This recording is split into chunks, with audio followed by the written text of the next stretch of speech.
Pedo. Everybody wants to become a pediatric dentist, but it's not easy. But we're going to talk to a doc who did it. Yes, he got into PEDO residency, and he's going to share how he did it as well. Stay tuned.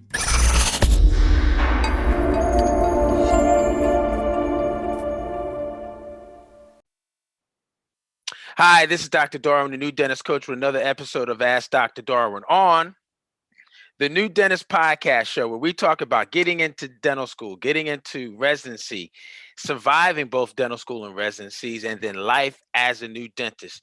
Guys, be sure that you are subscribed to the YouTube channel and also hit the notifications down below so that you're informed when new videos are released. Got to do that. And then also keep in mind that this episode of the Ask Dr. Darwin is being sponsored by and brought to you by Dr. Darwin On Demand, the exclusive new membership community for new dentists. New dentists as in pre-dental students, current students, residents, and also new grads and also international dentists that are looking to get licensed here in the US. Great camaraderie, a lot of shared information about experiences, tips, strategies, weekly Q&A, a monthly masterclass, and so much more. So for more details, make sure you go down below, check out the link at thenewdentistcoach.com/on demand. Again, thenewdentistcoach.com/on demand. And we'll see you in the network soon. Today, we're joined with a colleague of mine who has been through a lot and he has persevered a lot, but he's also has been determined to become a pediatric dentist. And guess what? He did it. We're going to be joined with a student doctor. Well, today we're joined with not student doctor, but he's going to be a student again when he goes back to residency. He's going to be a PEDO resident student. This is Dr. Singh, who's going to be joining and telling us a little bit about how he got into PEDO, how he prepared his application, the schools he applied to, number of interviews, some of the questions, how he put his rank list together, and some advice for students. So make sure, guys, that you are listening and staying joined in with us all the way through, because I don't want you guys to miss the tips and advice that he's going to share. Dr. Singh, how you doing? I'm good, Dr. Darwin. Nice to see you again. Yeah. It's a pleasure to be here. Yeah. Well, congratulations to you. Thank you so much. A little bit about myself. My name is Kuljit, currently a GPR resident in Mount Sinai, Queens. Very excited I got into pediatric dentistry, especially during the COVID era. And here I am talking to you, and it feels good to be here. Yeah, man. So this is a question that I usually ask everybody, which is, why dentistry? Why dentistry for you? Tell us a little bit about that. So it's nothing to, it's not so much different from the rest of them. I faced, I grew up in a middle class family, and I had pain myself as a kid. Who knows about dentistry, especially, especially having parents that immigrated from another country. I was in a lot of pain. My parents didn't know what to do. They eventually took me to a dentist who was, happy to take care of me with empathy and compassion.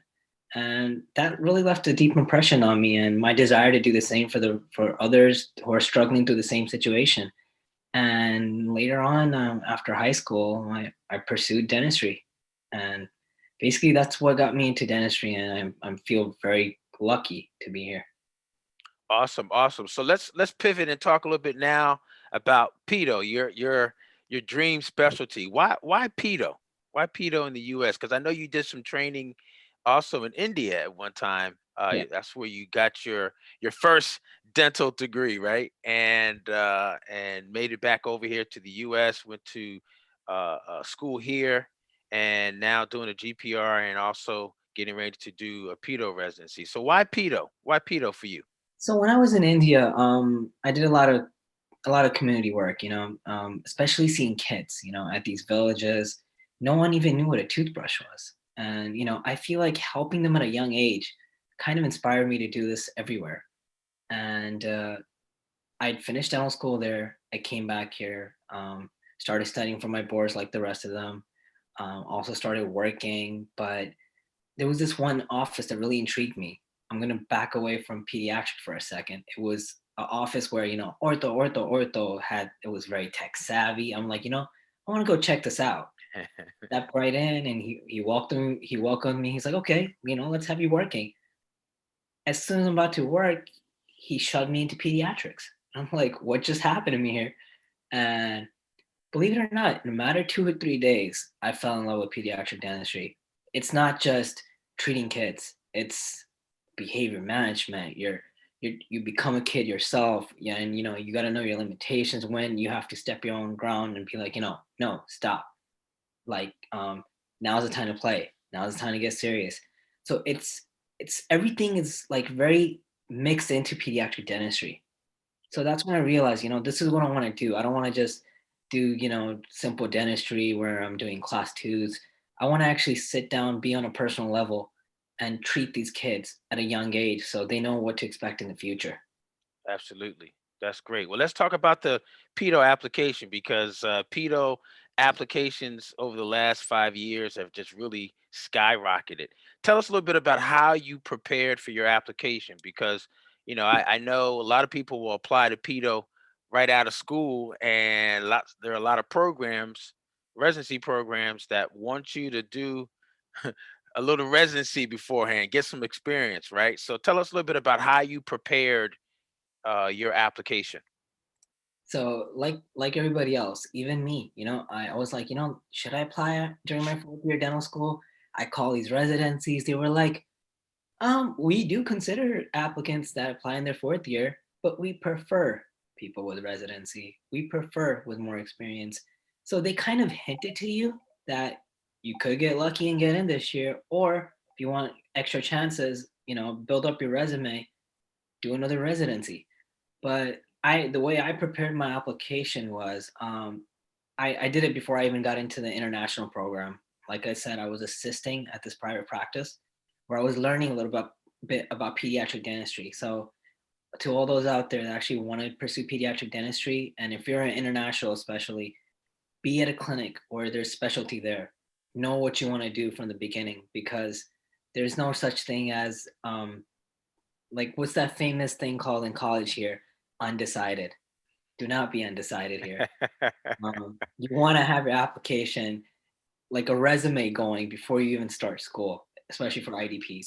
I started also shadowing a dentist, like I said, in pediatric dentistry. At the same time, I was also pursuing a preceptorship. They didn't have a pediatric preceptorship, but I was pursuing an AEGD preceptorship because that included everything. And I joined several clubs when I was in dental school. Everything with pediatric, Give Kids a Smile Day Club, Developmental Disabilities in Pediatric Dentistry, Children's Health Hut, Student Society of Pediatric Dentistry, and many other leadership positions out there, including I was the vice president of my class.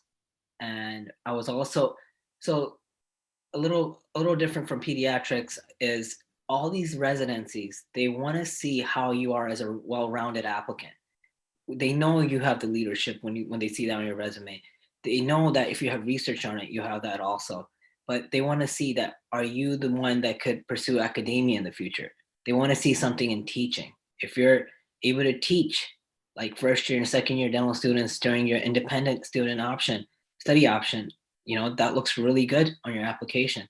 Whether you're teaching in school, whether you're teaching somewhere else in the weekend, everything makes a big difference. Yeah, When they look at yeah, these resumes, they want to see everything. yeah, yeah. Well, good. So you were prepared years before you even applied, not just 1 or 2 years, but it sounds like years before when you were getting into your international program as well. Definitely. Um, so let's And talk about. Oh, go ahead. Go ahead.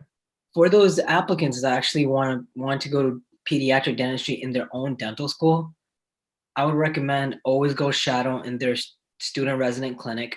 Show your face around to those residents, especially because sometimes those are the big factors that we're missing. Absolutely, man. Absolutely. Well, let's talk about those programs and schools that you applied to. Give us an idea as to uh, uh, the number of schools that you applied to, and why you selected those schools to apply to. So I'll be honest here. I've been away from my family for so long. It's been over 12 years, and I wanted to stay a little closer to family now. I had an option to apply to Cali schools since I graduated from UCSF School of Dentistry.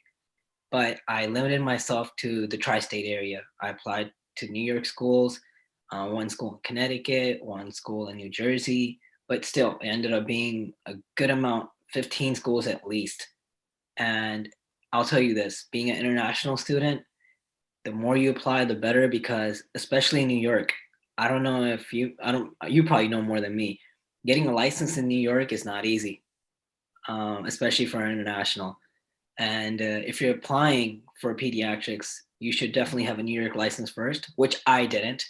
So there were so many residency programs that filter you out just because you don't have a license, because they don't know if you'll be able to get it.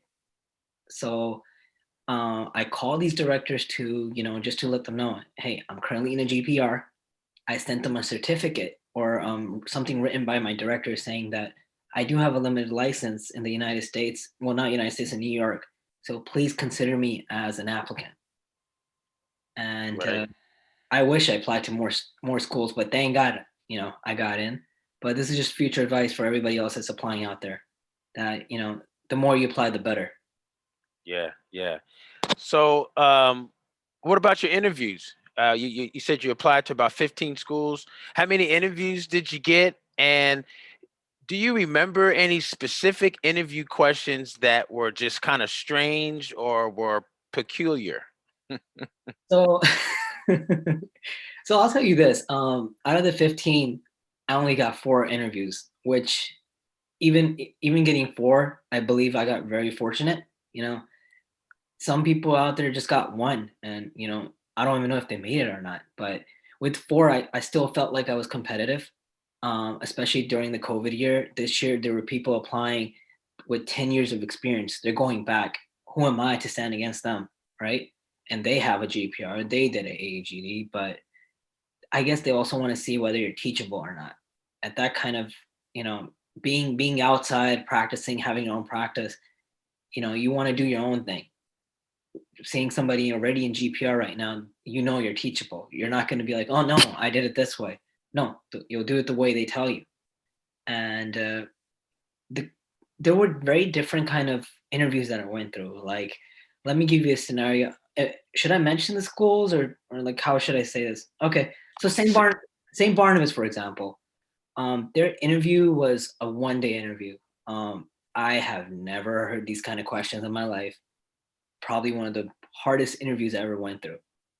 They try to make you feel comfortable as possible, but they give you these case scenarios. Like, let me give you a case scenario, for example. You have 2 patients here. You need to work on them, but you have equipment just for 1 patient. What would you do? Right? Like, these kind of scenarios, and you're like, what? Yeah. You're What at the about the other? What about the other interviews? Were any case scenarios like that too, or no?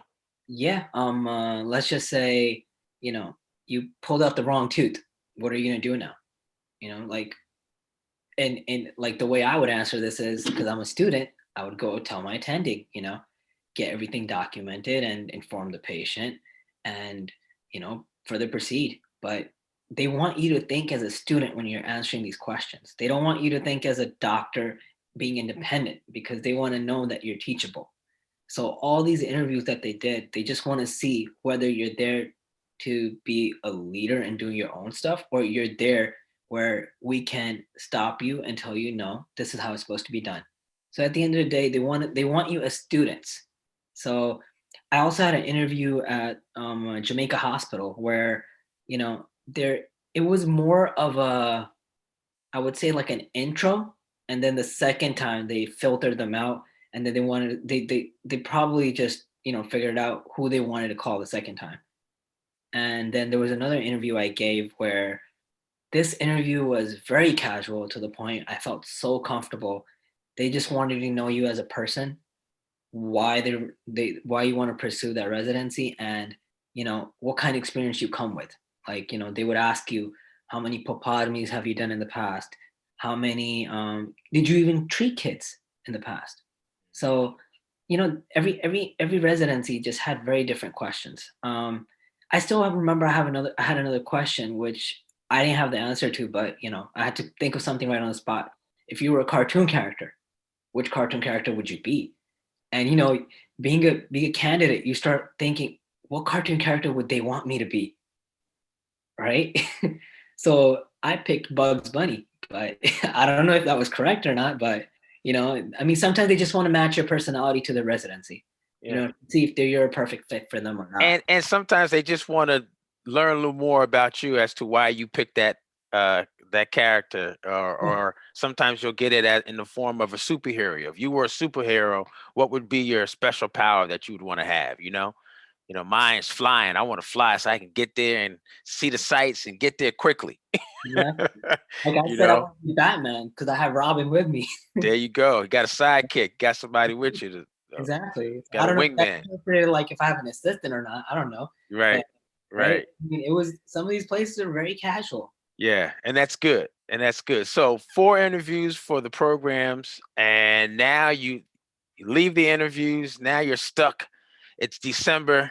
You're Yep. ready to be January, and you got to come up with your rank list. So tell us a little bit about what was your thought process as to you putting your programs in order? So there is one thing that there's a couple of things I followed with what you said. So should I get into that first? Like Yeah, advice I got from you. So I remember when I talked to you regarding, getting into pediatrics, you told me that, it's good to reach out to them. So I made a couple of visits, like you said. So like Harlem Hospital, I made a visit to them. I introduced myself, met the director, got a little, I checked out the program and, I feel like if they think you're interested, which you are, that makes a huge of a difference. Not everybody is willing to get out and go to these programs to check it out. Um, it's COVID era. Nobody wants to come out anyways. So you coming out and going to see this program makes a big difference. yep, Um, Emailing them, asking them questions, just showing them that you want to know about these programs make a big difference. So I definitely did that. And when I had these interviews, I took notes, like you told me, take notes for everything. It doesn't look bad at all. And I took notes and wrote about all these programs, like what kind of program do I want to be in? I want to be in a program where it's more clinically oriented. So that's how I filtered everything. And I wanted to be in a program which is not too far from home. Since I'm from New York, I wanted to stay in New York. And I like the clinically oriented aspect of the programs I've matched into, and so that's how I ranked them. And plus, I sent out thank you cards, to let them know I appreciate for giving me the opportunity to interview there. Especially this year, it was very hard, yeah, and there were times when I gave up because I started off with one interview and I felt like that was the end of it. yeah. Uh, so that helped. I would say your rank list should be according to how you like a program. Whether you think this program you'll be able to benefit from. Some like more research, some like more clinically oriented, some like a balance, right? And location is a big deal. How long would it take you to get there? Can you live in that area? You know, so all that factors in. I would say, when you're deciding on which programs to rank, also think about how your interview went with that program. Yep, Sometimes it's just not your day. yep. You know? And I felt like that at some programs. I felt like, okay, I could have portrayed myself better. They probably did not recognize me how I am. And how much can you even know a person through one day? Right, right. Unless you You talk got to to them. build that relationship, and that's why it sounds like through your email communication, going to visit before the interview, and maintaining that communication line, and staying connected. Yep. They are typically more likely to select and want somebody in their program that they have more touch points with, right? More cycles or more opportunities for communication makes them makes them feel like you are less unknown than when you were the first time you talked to them, right? So those are uh, the tips and advices I was following from you. Because I yeah, was in the beginning, I'm like, I don't want to seem too pushy. If I ask them, oh, can I come and check out tour the program? But you were like, it's completely fine. It's a casual thing to do, and it stands out. yeah, yeah. Mhm. So you put your rank list together based on those things that you just mentioned, And now the drum roll. You get to announce where you won't be taking your talents to. Boom. So where are you going? Home Hospital. Harlem Hospital. Yes. It's a 2-year program. Congratulations. 2-year program, and they take 4 candidates every 2 years. So I have been blessed. Good. Good. Congratulations, man. Thank you so much. Couldn't have done it without you. Yeah, man. So happy for you. That's great. That's great. Thank you so much. So this is the part where everybody's been waiting so patiently.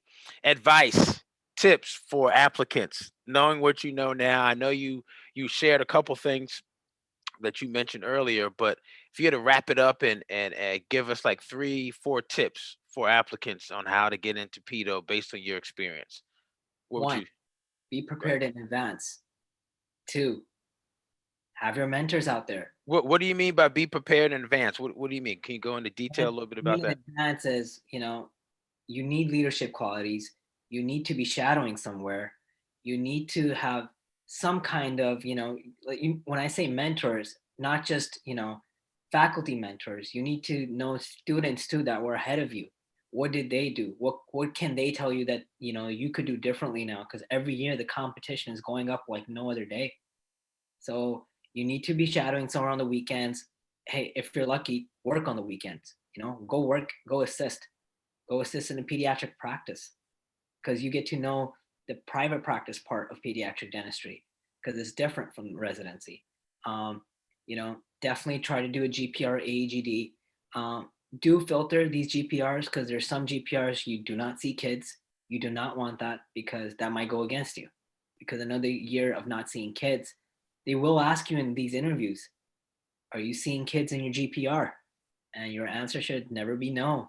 That's why you need to pick those residencies, because the GPR residency I'm in right now, I see kids every Tuesdays for sure, but every day we don't say no to kids. We see them regardless. So these are like those tips that you definitely need to take with you. Um, you do want to stay close to your mentors, because if you're getting a letter from these mentors, they should personally know you. They should know your skill level. They should know whether you're good in your behavior management. They should know if you're able to take these kind of things in your with yourself in residency. You need to balance everything. You need to multitask. You need to have projects ready for you. All these residencies, you need to do some type of research there. You need to have some kind of publication before you graduate from this pediatric dentistry programs.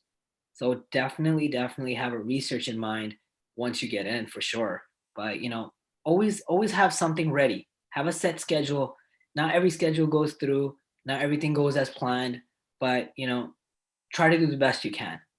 And that's what I did. I tried to fit everything in my schedule. Even during my GPR, I go to a private practice on Thursday evenings to go shadow this pediatric dentist, which also helped me for my pediatric application. There you go. You guys heard it. Some great tips from Dr. Singh. You got it. Hey, if you missed it, rewind it, go back and get it. I told you to bring, you got to have a piece of paper so you can write these things down, but some great tips, Doc. Hey, let me ask you this. What's the best way to contact you if people have questions or just want to follow up and learn some more from you? What's the best way? You can email me at K for King, D for Doctor, H for Horizon, A for America, M for Monkey, I for India, the number 91@gmail.com. There you go, guys. Contact Dr. Singh if you have any further questions. And that's great. So, hey, man, congratulations. I know this has been a process that you've been, preparing for a long period of time. It was so great to actually see and hear the success after us talking and working together.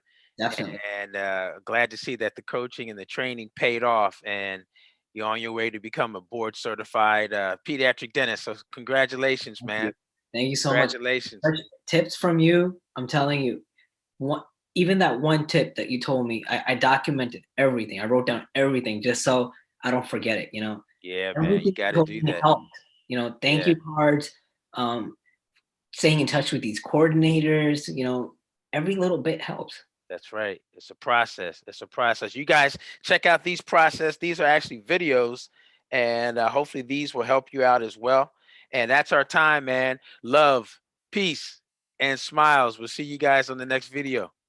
Thank you. Thanks.